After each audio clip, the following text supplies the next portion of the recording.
Welcome to the GAMERamble video review for The Longing, narrated by me, Darkcloud. As always, the full text version of this review can be found on the GAMERamble website linked below. TLDR is that The Longing is a unique title that combines elements of adventure and idle games. Playing as the lonely Shade, it's your task to simply wait 400 days in the dark caverns deep below the surface before waking up your king. Of course, nothing prevents you from exploring your surroundings or even trying to find an escape, but with 400 days counting down in almost real time, you'll find that nothing in this game can be rushed. Gameplay receives an 8 out of 10. You'll find that patience really is a virtue when playing The Longing. Graphics receives a 9 out of 10. The protagonist is a memorable character and the visual style is charming. Sound receives a 9 out of 10. The soundtrack is great and the sound effects enhance the game's lonely atmosphere. The overall score for The Longing is 8.7 out of 10. And now for the full review. Nobody likes to wait, which is something that the mobile gaming market in particular has been quick to exploit. These days most games are all about instant gratification, and some players are more than willing to fork over their cash instead of their time to get what they want. This makes the arrival of a game like The Longing even more surprising, as the entire premise of the game appears to be about waiting. The Longing casts players in the role of Shade, a creature that looks like a bedraggled shadow with large yellow eyes and a needle-sharp nose. Shade is the humble servant of a king who once ruled an underground kingdom. Unfortunately, the king appears to have lost his powers, which would explain why his kingdom is so desolate, and Shade is his only remaining servant. To regain his powers, the king decides to sleep for 400 days, and tasks Shade with waking him up at the end of his slumber. It sounds like a straightforward task, but 400 days is a long time, especially when you have a counter at the top of the screen showing the remaining days, hours, minutes and seconds in real time. Shade has a tiny little abode with a fireplace and a chair where it can make itself comfortable and wait. Since it apparently does not require food or water, it's entirely possible for Shade to simply wait out the 400 days before waking the king. The timer continues to count down even if the game is not running, so this means that players could actually start up the game, close it and start it up in 400 days to reach the ending. While this is certainly one way of experiencing The Longing, a more satisfying approach would be to explore the sprawling underground kingdom in which Shade finds itself. The first thing we noticed about The Longing, apart from the charming visual style, is how slowly Shade walks. This little creature has no reason to hurry, but his plodding gait will test the resolve of even the most patient player. Then came the realization that not only does the timer count down in real time, more on that later, but some obstacles can only be passed by waiting. We thought that waiting 2 hours for a door to open was extreme, but soon it became apparent that there are sections that are closed off until days, weeks and even a month into the game. Clearly, The Longing is not a game that is meant to be played non-stop until completion, but something that you return to now and then or keep running on the second screen as we did. Just because The Longing provides you with a 400-day deadline doesn't mean there's enough to do to fill up those days. Exploring your surroundings is a painfully slow endeavor, but it does reveal a couple of interesting locations. You'll just have to accept that it might take a week for a stalagmite to fall from the ceiling and open up a new path, or a month for water dripping from the roof to fill a hole enough for you to swim through. Thankfully, the game allows you to set waypoints, so that Shade can remember areas of interest to which it might have to return later.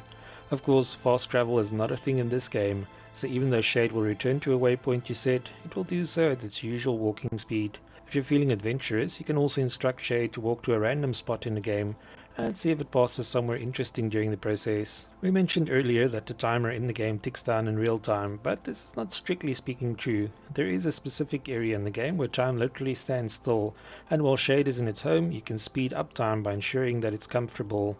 Enjoyable activities such as drawing, reading books or decorating your abode will speed up the timer slightly, but reaching the end of 400 days will still take quite a while. Speaking of the books in the game, you can find most of them by exploring, and each book is actually a public domain title that you can read along with Shade if you're so inclined. The developer even added Steam Workshop support to the game, which allows players to upload and download custom books. While shambling through the dank dark caves, Shade can acquire a couple of useful items to help him with his quest. These range from coal that can be used to light his fireplace, to books for his library, or paper for him to draw on back home. The most helpful item you can discover is a mattock, which can harvest pretty crystals or access new areas. You can even renovate Shade's room with a mattock and some patience. Not everything you find will be exciting either, as Shade frequently stumbles across dead ends. However, finding these spots rewards Shade with disappointment, which strangely enough also has a use in the game. Even though Shade is told in no uncertain terms not to leave the caves, the poor lonely critter often wonders what the world above him looks like, so escape might even be an option. In total there are 4 different endings, and let's just say that some are a lot darker than others, and leave it at that. Visually, The Longing is a nice looking game, and Shade is undoubtedly a memorable character. Along with the foreboding caves, there are also some interesting locations to discover, and stumbling across one is also a thrill. Exploration is a very lonely experience, as Shade is pretty much the only living thing in the caves, apart from a spider. We advise players to draw a map while playing to keep track of where they have been and where they want to go. The audio in the game perfectly matches the theme of solitude and loneliness. Apart from some nice synth sounding tracks, there are also quiet sections where all you hear is the footsteps of Shade on the cold floor and the desolate echoes of the caves around it. The combination of ambient sound effects and music give the game an almost hypnotic feel at times, which is quite neat. You can also turn off the music and sound effects if you want to leave the game running while watching or listening to something else. The controls are straightforward, and you can double click wherever you want Shade to move or hold down the left mouse button to guide its path. If you pass anything that Shade can interact with, a small prompt will appear that can be clicked. The game doesn't have much in the way of traditional puzzles, so most of its secrets can be uncovered through a combination of waiting or stumbling across useful items while exploring. One thing is for sure, The Longing is not a game for impatient players, as the speed at which Shade walks alone will drive them up the wall.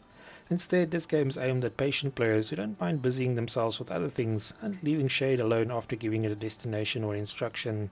The game does pack a surprising number of secrets, and there are still a few left at the time of writing this review that we have not yet uncovered. Some of the secrets also require plenty of luck, or the use of a guide to discover, as they can be pretty obscure. It would be easy to criticize The Longing for being so slow and intentionally forcing players to wait, but it definitely makes for a different experience compared to other games. If you're the type of player who has patience, can multitask, and doesn't mind a game that makes you wait for every reward, then you'll enjoy The Longing. If, on the other hand, you measure value for money in terms of explosions per second, then The Longing is perhaps not for you. Thanks for joining me for The Longing PC review. Remember to like, subscribe, and share. Until next time.